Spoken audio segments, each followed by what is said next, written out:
राजा दाऊद ने कहा कि गिन गिन कर यहोवा का धन्यवाद करना और उसके किसी भी उपकार को ना भूलना। मसीह में मेरे प्रिय भाइयों बहनों, स्मरण रहे कि जीवन इस पृथ्वी पर बहुत थोड़ा है और जो भी इस जीवन को परमेश्वर की आराधना, उसकी भक्ति में, उसकी सेवा में इस्तेमाल करता है, परमेश्वर के राज्य में उसका एक बड़ा कद है, एक बड़ा पद है।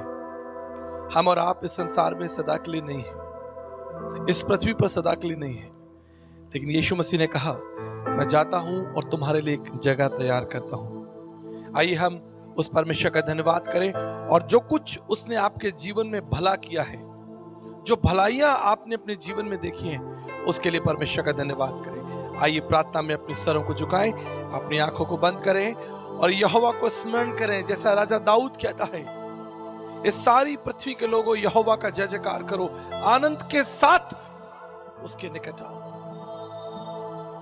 क्योंकि वही हमारा राजा है। उसने हमारी चिंता की है, उसने हमें बुलाया है, उसका तेज सारी पृथ्वी पर है, उसका वैभव सनातन से सनातन काल के लिए है। प्रभु परमेश्वर, मैं प्रार्थना करता हूं आपके पुत्र यीशु मसीह के नाम से पिता, यहां उपस्थित एक एक भाई, एक एक बहन को आप स्पर्श करना।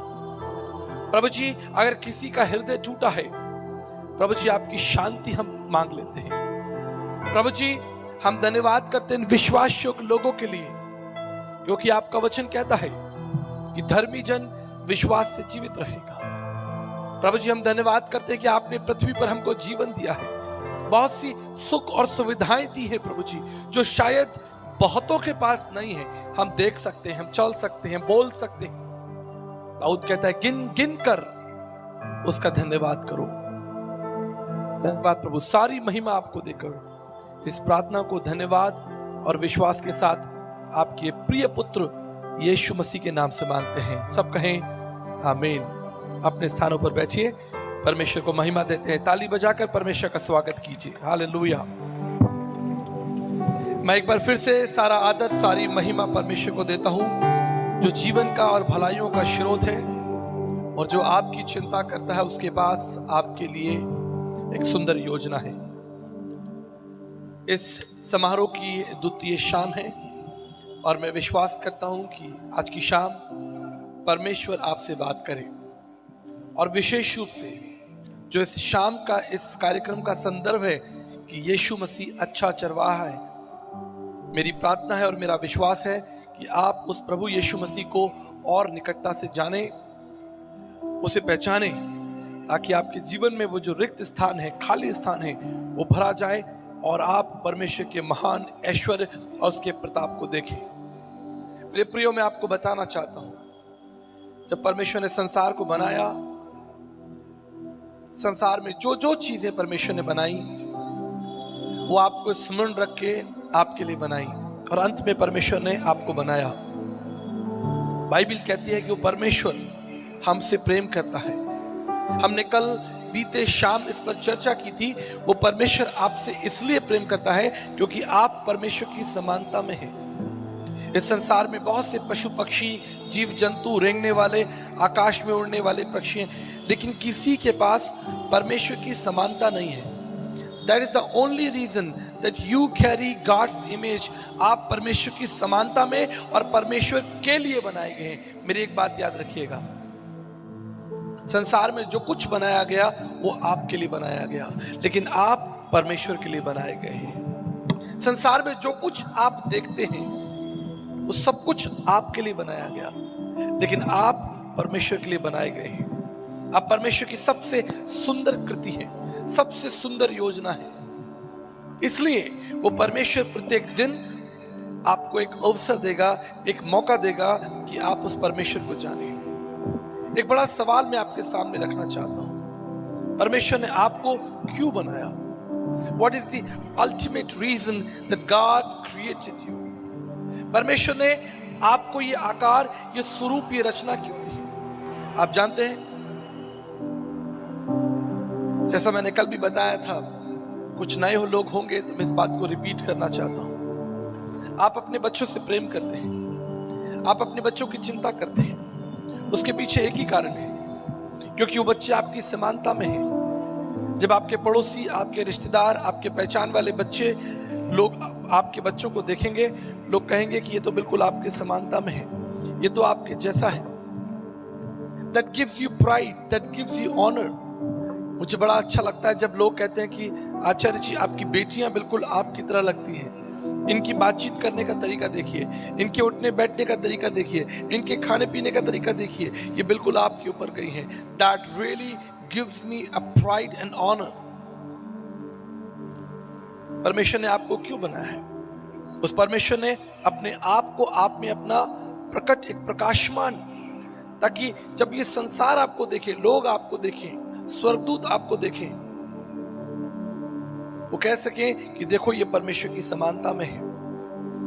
एक महत्वपूर्ण कारण है जिसके लिए परमेश्वर ने आपको बनाया है। He is God of fellowship। वो संगति का परमेश्वर है। जब हम अच्छे चरवाहे, गुड शेपर्ड की बात कर रहे हैं, चरवाहा किराए के मजदूरों से अलग है। किराए के मजदूर थोड़ी देर सेवा करते हैं और चले जाते हैं, शाम का समय चले जाते हैं। मेरे घर में कुछ सर्वेंट्स हैं, कुछ हेल्पिंग हैंड्स हैं, वो लोग सवेरे आते हैं और शाम को 6 बजे 7 बजे अपने घर चले जाते हैं। ये संसार का नियम है। लेकिन माता पिता और परिवार एक साथ उस घर में रहता है। परमेश्वर के साथ जो आपकी संगति है वो किराए की संगति नहीं है। It's not for some time, on occasions. उसके साथ आपकी संगति सदा के लिए है। इसलिए परमेश्वर का वचन, पवित्र शास्त्र बाइबल हमें ये बताती है कि परमेश्वर जिसने आदम और हव्वा को बनाया है, वो परमेश्वर प्रत्येक दिन आदम और हव्वा के साथ संगति करने के लिए आता है। Every day.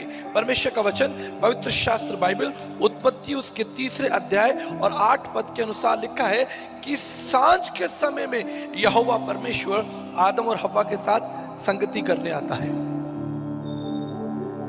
मैं ये वचन आपके साथ साझा करना चाहता हूं। कई दिनों के बाद जब मैं अपने घर पहुंचता हूं, क्योंकि मेरी सेवाओं की यात्रा रहती है, मुझे कई देशों में, कई राज्यों में, शहरों में जाना होता है। जब सेवा यात्रा के बाद जब मैं घर पहुंचता हूं, मेरी दोनों बेटियां मेरे पास में आती हैं, मुझे गले लगाती हैं, मैं उन्हें प्रेम करता हूं और वो भी मुझे बहुत प्यार करती हैं। जब वो छोटी थी तो वो मेरे पॉकेट में हाथ डालकर मुझसे पूछा करती थी, आप मेरे लिए क्या लेकर आए हैं? That's a wonderful feeling. हमेशा मैं उनके लिए कुछ चीजें, चाहे खाने की हो या पहनने की हो, कुछ चीजें मैं उनके लिए लेकर जाया करता हूं। ये कई वर्षों से है।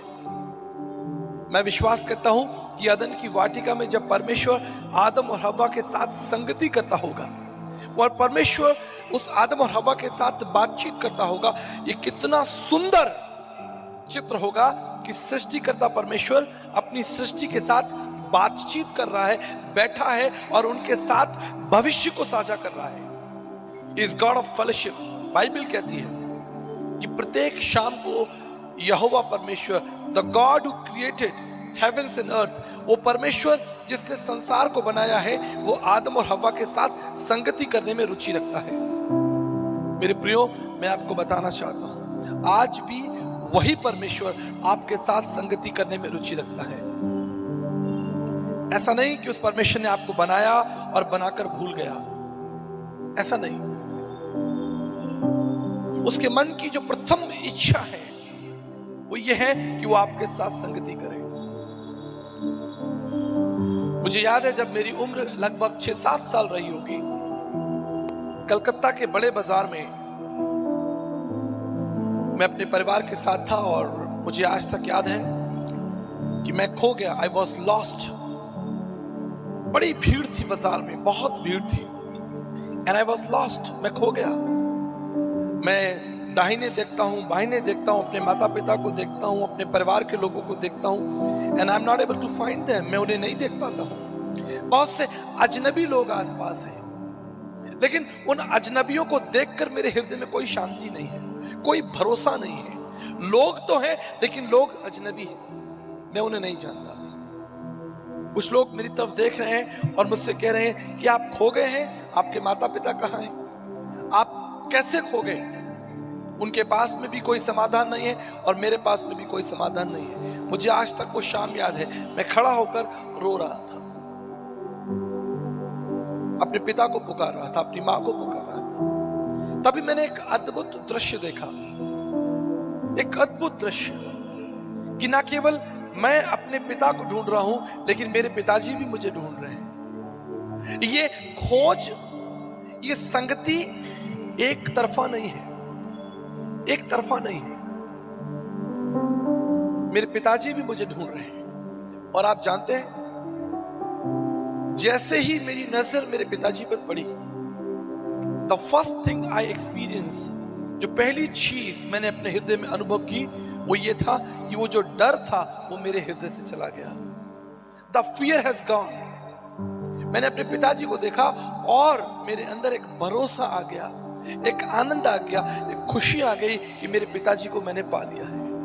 मेरे प्रियो, मैं आपको बताना चाहता हूं, मनुष्य की सबसे बड़ी लालसा क्या होनी चाहिए, मनुष्य की सबसे बड़ी इच्छा क्या होनी चाहिए? मनुष्य की सबसे बड़ी इच्छा होनी चाहिए कि वो अपने सृष्टिकर्ता परमेश्वर के साथ रहे, उसकी संगति में रहे। हमारे जयपुर शहर में एक अनाथालय है। एक बार मैं उस अनाथालय को विजिट कर रहा था। वहां पर लगभग 25 ऑर्फन चाइल्ड्स, अनाथ बच्चे थे। जब मैं उस अनाथालय में गया, मुझे पता चला कि उनमें से एक बच्चे का जन्मदिन है। मैंने उस बच्चे से पूछा कि आज आपका जन्मदिन है, क्या मैं आपको कोई उपहार दे सकता हूं? आपकी कोई आवश्यकता हो, या मैं किस तरह से आपके लिए प्रार्थना करूं? आप जानते हैं, उस 8-10 साल के बच्चे ने मुझसे क्या प्रार्थना के लिए आग्रह किया। उसने कहा, अंकल आप जानते हैं कि मैं एक अनाथ बच्चा हूं, I am a orphan child. मेरे दिल की केवल एक ही इच्छा है, ओनली वन डिजायर। मेरे पास यहाँ खाने को है, पहनने को है, फल है, मिठाइयां हैं, उपहार है, ये सब चीजें मेरे आसपास हैं, पर एक चीज जो मेरे पास नहीं है वो है मेरे पिता का प्रेम, मेरी मां का स्पर्श। मेरे लिए प्रार्थना कीजिए कि जिंदगी के किसी मोड़ पर मेरी मुलाकात मेरे माता पिता से हो, मैं जान सकूं कि मेरे माता पिता कौन है। मेरे प्रियो, मैं आपको बताना चाहता हूं, मनुष्य के जीवन का अर्थ उसके सृष्टिकर्ता से आरंभ होता है। आप कल्पना करके देखिए, एक सुबह जब आप उठे और आप अपने आप को पाएं कि आप किसी अजनबी स्थान पर हैं, लोग आपको वहां नहीं जानते, what will be your identity? आपकी पहचान क्या होगी? आपकी पहचान तब आरंभ होती है जब आप एक परिवार में जन्म लेते हैं, आपके माता पिता होते हैं, आपके पिता का नाम आपके नाम से जोड़ा जाता है, आपकी माँ आपके सर पर हाथ रखती है, आपको गले लगाती है, आपको भोजन देती है, तब आपके जीवन में शांति और सुरक्षा होती है, क्योंकि आप अपने सृष्टिकर्ता, अपने माता पिता को जानते हैं। मनुष्य की सबसे बड़ी आवश्यकता क्या है? What is the greatest need of human being? Not the money.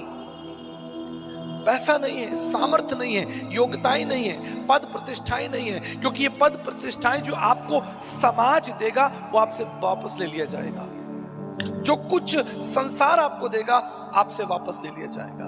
अभी आप जवान हैं, आप किसी संस्था में काम करते हैं, बैंक में काम करते हैं, रेलवे में काम करते हैं, आप मेडिकल डिपार्टमेंट में काम करते हैं, लेकिन जीवन में एक मोड़ आएगा, जीवन में एक मोड़ आएगा, उन संस्थाओं के दरवाजे आपके लिए बंद हो जाएंगे, लोग आपको रिटायर कर देंगे, लोग कहेंगे अब कल से हमें आपकी आवश्यकता नहीं है, from tomorrow we do not need you, आप जा सकते हैं, आपका काम खत्म हो गया। संसार आपका इस्तेमाल करेगा और आपको छोड़ देगा, संसार आपको पहचान नहीं देगा, संसार आपकी प्रशंसा सदा के लिए नहीं करेगा, संसार के साथ आपका रिश्ता सदा के लिए नहीं है, लेकिन सृष्टिकर्ता परमेश्वर के साथ आपका रिश्ता सदा के लिए है, क्योंकि उसने आपको जीवन का दान दिया है। He created you, वो आपके उद्देश्य को, आपके लक्ष्य को जानता है, आपके जीवन के अर्थ को जानता है। उसका प्रेम पवित्र और सच्चा है। इसलिए यीशु मसीह ने कहा, मैं अच्छा चरवाहा हूं क्योंकि मुझे तुम्हारा ध्यान है। I take care of you। मुझे आज तक अपने जीवन की घटना याद है, जब मैंने अपनी इंजीनियरिंग कंप्लीट की और मैं दिल्ली जॉब के लिए गया। मेरे पिताजी के एक दूर के रिश्तेदार थे जिनके घर पर मैं जाकर रुका और लगभग 1 महीना मुझे उनके घर पर रहना था, और जब चीजें अच्छी बेहतर हो जाती तो मैं अपने लिए कोई अपार्टमेंट या घर किराए पर ले लेता।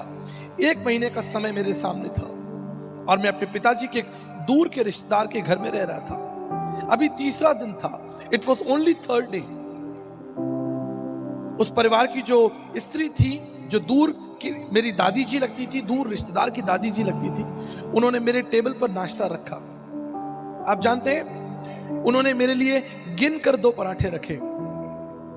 मैंने उन पराठों को देखा, झटपट खा लिया। मैं एक जवान व्यक्ति था और उन्होंने मुझसे कहा कि तुम्हारे लिए 2 पराठे हैं, अर्थात तीसरे पराठे की कोई गुंजाइश नहीं है, तीसरी रोटी की कोई गुंजाइश नहीं, 2 रोटियां तुम्हारे लिए मैंने बना दी हैं। मुझे अपनी माँ याद आने लगी, क्योंकि मेरी माँ ने मुझे जब जब भोजन दिया कभी गिना नहीं। और मैं बताना चाहता हूं कि मैं जब जवान था, मैं 6 से 7 पराठे खा जाया करता था। Now I am thinking, I am sitting, मैं अपने स्थान पर बैठ के सोच रहा हूं कि काश मेरी माँ होती तो मुझे भरपेट भोजन देती।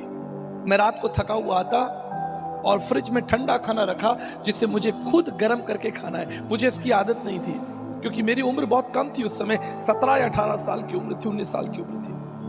मैं अपनी माँ के बारे में सोच रहा था, अपने पिता के बारे में सोच रहा था, अपने घर के बारे में सोच रहा था, जहां मुझे एक वास्तविक प्रेम मिलता है, एक सच्चा प्रेम मिलता है, एक आनंद मिलती है, एक सुरक्षा मिलती है। मैं अजनबियों के बीच में हूं। ये अजनबी मेरी चिंता नहीं करते, उन्हें मेरी चिंता नहीं है। मैं आपको बताना चाहता हूं, 1 महीने का कमिटमेंट हुआ था, मैं 7 दिन में वहां से भाग लिया। 7 दिन में वहां से भाग लिया, क्योंकि अजनबियों के बीच आप ज्यादा दिन तक नहीं रुक सकते। मेरे प्रियो, मैं आपको बताना चाहता हूं, आपकी सच्चा आनंद, सच्ची खुशी परमेश्वर के साथ है। Until and unless you know the God who created you, आपके मन में शांति नहीं होगी तब तक, जब तक आप अपने सृष्टिकर्ता परमेश्वर को ना पहचान लें।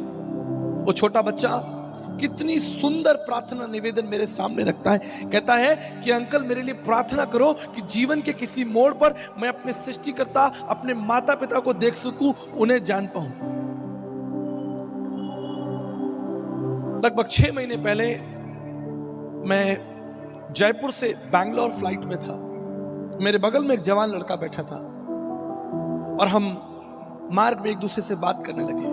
मैंने पूछा, आप कहाँ के रहने वाले? उसने कहा, मैं हरिद्वार शहर का रहने वाला हूँ, उत्तराखंड में एक जगह हरिद्वार। मैंने उससे पूछा, आप क्या करते हैं, आपके माता पिता, आपका परिवार? उसकी कहानी सुनकर मुझे बड़ा दुख हुआ। आगे चलकर मैं आपको कहानी बताना चाहता हूँ। उसने कहा कि मेरी माँ, जब मैं छोटा था, मेरी उम्र 3 साल थी, वो घर छोड़कर चली गई। मुझे नहीं मालूम कारण क्या था, बस मुझे इतना मालूम है कि जब मेरी उम्र 3 साल की थी, मेरी माता मुझे छोड़कर चली गई। मेरे पिताजी का एक रोड एक्सीडेंट में देहांत हो गया। मेरे बूढ़े नाना नानी, जिन्होंने मुझे थोड़े समय तक पाला, उसके बाद उनका भी देहांत हो गया। और 11 साल की उम्र में मेरा जीवन में कोई परिवार या कोई भी माता पिता या रिश्तेदार, दूर दूर तक कोई नहीं था। मैं एक मंदिर के अंदर पला बड़ा हूं। कोई पंडित जी थे, उनके पास में एक जगह थी, उस बच्चे को रहने के लिए, खाने के लिए स्थान दे दिया। वो छोटा बच्चा था, उस समय 11 साल का था, छोटे मोटे काम कर देता हो, उसे रहने के लिए स्थान मिल गया। समय बीतता गया, उस बच्चे ने अच्छी पढ़ाई की और आज वो एक बड़ी कंपनी में बैंगलोर में जॉब करता है। उसके पास अच्छा धन है, उसने बैंगलोर में एक अच्छा फ्लैट भी खरीद रखा है। तब मैंने उससे पूछा, क्या अब आप खुश हैं? क्योंकि अब आपके पास एक बेहतर नौकरी है, आप जवान हो, आपके पास भविष्य की सुरक्षा है, अब तो आपने एक नया फ्लैट भी खरीद लिया है और एक अच्छी गाड़ी भी खरीद ली है। उसने अपने फ्लैट और अपनी गाड़ी की फोटोग्राफ मुझे दिखाई। मैंने पूछा, क्या अब आप खुश हैं? Are you happy now that your life, your future is secure with nice home and nice car? उससे क्या नहीं। प्रत्येक रात को मेरे हृदय के अंदर एक बेचैनी होती है। प्रत्येक रात को मेरे हृदय के अंदर एक बेचैनी होती है, एक तड़प होती है, एक प्यास होती है, एक निराशा होती है। कभी कभी मैं सोचता हूं कि मैं अपने जीवन का अंत कर लूं, क्योंकि मैं अकेला हूं। I am alone in this world. मेरा कोई रिश्तेदार नहीं है। There is no blood relationship. कोई माता पिता, कोई भाई, कोई बंधु, कोई मित्र, कुछ नहीं। आई एम अलोन। मैं सिर्फ एक मशीन के समान काम कर रहा हूं, जीवन को जी रहा हूं। प्रत्येक रात मेरा आंसुओं में जाता है। मैंने उसके लिए प्रार्थना की और प्रभु यीशु मसीह का संदेश उसको दिया और उसको परमेश्वर की एक किताब, एक पुस्तक, जो मेरी पुस्तक है, वो दी। और मैं धन्यवाद कर रहा हूं कि आज वो जवान लड़का परमेश्वर को जान रहा है और परमेश्वर के बारे में पढ़ रहा है। मैंने कहा आप अकेले नहीं हैं, आप अकेले नहीं हैं। जगत का सृजनहार परमेश्वर आपके साथ है। The God who created heavens and earth, इस जगत को बनाने वाला प्रभु आपके साथ है। यीशु मसीह आपके साथ है, वो जीवित और विश्वास योग्य। तुम उससे प्रार्थना करो और वो तुम्हें शांति देगा। मेरे प्रियो, आज ना जाने कितने लाखों लोग अकेले हैं, कितने लाखों लोग टूटे हैं, निराशा और अंधकार में जीवन जी रहे हैं। बाइबल कहती है एक रात वो तारा चमका, बुद्धिमान लोगों ने उस तारे को देखा और उसके पीछे पीछे गए। आप जानते हैं उस तारे ने उन बुद्धिमान लोगों को कहां पहुंचा दिया? उस तारे ने उन बुद्धिमान लोगों को जगत के सृष्टिकर्ता के पास पहुंचा दिया। हालेलुया।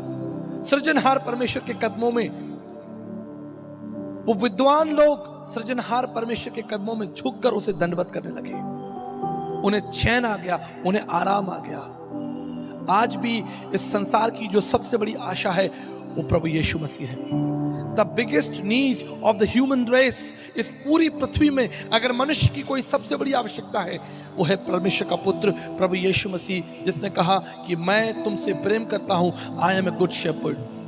मैं आपको इस प्रभु के बारे में बताना चाहता हूं, मैं आपको इस प्रभु के बारे में विस्तार से बताना चाहता हूं। प्रभु यीशु मसीह कोई संत, कोई महात्मा, कोई गुरु, कोई पीर पैगंबर नहीं है, कोई ज्ञानी, कोई तत्वदर्शी नहीं है। He is not a philosopher और मोटिवेशनल स्पीकर। हमारा प्रभु यीशु मसीह कोई सामान्य व्यक्ति नहीं है, कोई साधारण व्यक्ति नहीं है, कोई राजनेता नहीं है, कोई अभिनेता नहीं है, कोई तत्वदर्शी, कोई महागुरु नहीं है। आप जानते हैं प्रभु यीशु मसीह कौन है? He is God of this heavens and earth। इस संसार को बनाने वाला परमेश्वर है। परमेश्वर का वचन कहता है आदि में वचन था, वचन परमेश्वर के साथ था और ये वचन इस संसार में देहधारी हुआ, एक शरीर रूप लेकर इस संसार में सृष्टिकर्ता परमेश्वर आ गया। मेरे प्रियो, आज इस यीशु मसीह को हम जानेंगे जिसने कहा मैं अच्छा चरवाहा हूं। इतिहास में एक वैज्ञानिक हुए जिनका नाम है नील आर्मस्ट्रॉन्ग। हम में से हर एक व्यक्ति ने नील आर्मस्ट्रॉन्ग के बारे में सुना है। The first man ever who walked on the moon, इस संसार का पहला व्यक्ति जो चांद पर चला, नील आर्मस्ट्रॉन्ग। जब वो चांद की यात्रा करके पृथ्वी पर वापस आया, हमारे केस में क्या है, हम लोग पृथ्वी पर बैठे हैं और चांद को देख रहे हैं। पर कितना अद्भुत नजारा था नील आर्मस्ट्रॉन्ग के लिए कि वो चांद पर बैठा है और पृथ्वी को देख रहा है। जब वो वापस आया, पूरी दुनिया में हड़कंप मचा। एक व्यक्ति जो चांद पर चलकर आया है। What a glorious movement. इतिहास में कितना बड़ा दिन है कि एक व्यक्ति चांद पर चलकर वापस आया है। हजारों लाखों लोग उसे देखना चाहते थे, उससे मिलना चाहते थे, उसके साथ फोटो खिंचाना चाहते थे, उसका ऑटोग्राफ चाहते थे, उससे बात करना चाहते थे, उसके चांद पर चलने का अनुभव जानना चाहते थे। हजारों की भीड़ लग गई नील आर्मस्ट्रॉन्ग को देखने के लिए। पूरी दुनिया से लोग नील आर्मस्ट्रॉन्ग को देखने के लिए आए। एक बड़ी सभा रखी गई, एक बड़ी सभा रखी गई। पत्रकारों ने नील आर्मस्ट्रॉन्ग से पूछा, सर चांद पर चलने का अनुभव बताइए, हम सब दूर दूर से आपसे यही तो सुनने आए हैं। हमें बताइए कि जब आप चांद पर चल रहे थे, व्हाट वाज योर एक्सपीरियंस? आपको कैसा लग रहा था जब आपने पहला कदम चांद पर रखा? आपकी दिलों की धड़कन तेज हो गई होगी, आपके अंदर वो जो उत्साह था वो कैसा था? सर आप क्या सोच रहे थे? हजारों लोगों ने प्रश्न पूछ डाला। रुको रुको, मुझे उत्तर देने दो। नील आर्मस्ट्रॉन्ग ने कहा, let me answer all your questions. उसने कहा कि मनुष्य का चांद पर पहुंचना कोई बड़ी बात नहीं, मनुष्य का चांद पर पहुंचना कोई बड़ी बात नहीं। बड़ी बात यह है कि जिसने चांद को बनाया है वो पृथ्वी पर चला था, उसका नाम यीशु है। हम पहले यीशु मसीह के बारे में बात करेंगे। Jesus is not just a philosopher and thinker and moral teacher. प्रभु यीशु मसीह कोई सामान्य व्यक्ति, कोई राजनेता, कोई अभिनेता, कोई मोटिवेशनल स्पीकर, कोई दार्शनिक, कोई तत्वदर्शी, कोई ज्ञानी नहीं है। He is a God who created heaven's and earth. इसलिए भजनकार कहता है, by the word of the Lord the heavens were made, by the breath of his mouth the all the hosts। इस संसार में जो कुछ तुम देखते हो उसके शब्दों से संसार अस्तित्व में आ गया। आदि में वचन था, वचन परमेश्वर के साथ था और यही वचन प्रभु यीशु मसीह था। यशायाह 44 अध्याय उसके 24 पद में लिखा है, I am the Lord the maker of all things, मैं वो यहोवा परमेश्वर हूं जिसने सब कुछ बनाया है। आइज़ाया चैप्टर 44 वर्स 24 में लिखा है कि उसके कह देने से, उसके बोलने से, उसके शब्दों से ये पृथ्वी और आकाश तन गए, आसमान और ब्रह्मांड बन गया। हालेलुया। आप किसी संत की आराधना करने के लिए बुलाए नहीं गए, आप किसी महापुरुष के चरणों में नहीं बुलाए गए, आप यहोवा परमेश्वर, सर्वशक्तिमान परमेश्वर की आराधना में, उसकी सेवा में, उसके वचन को सुनने के लिए बुलाए गए। हे स्वर्गीय पिता, आज इस वचन के द्वारा हमें साहस और विश्वास प्रदान करो, यीशु के नाम में, आमीन।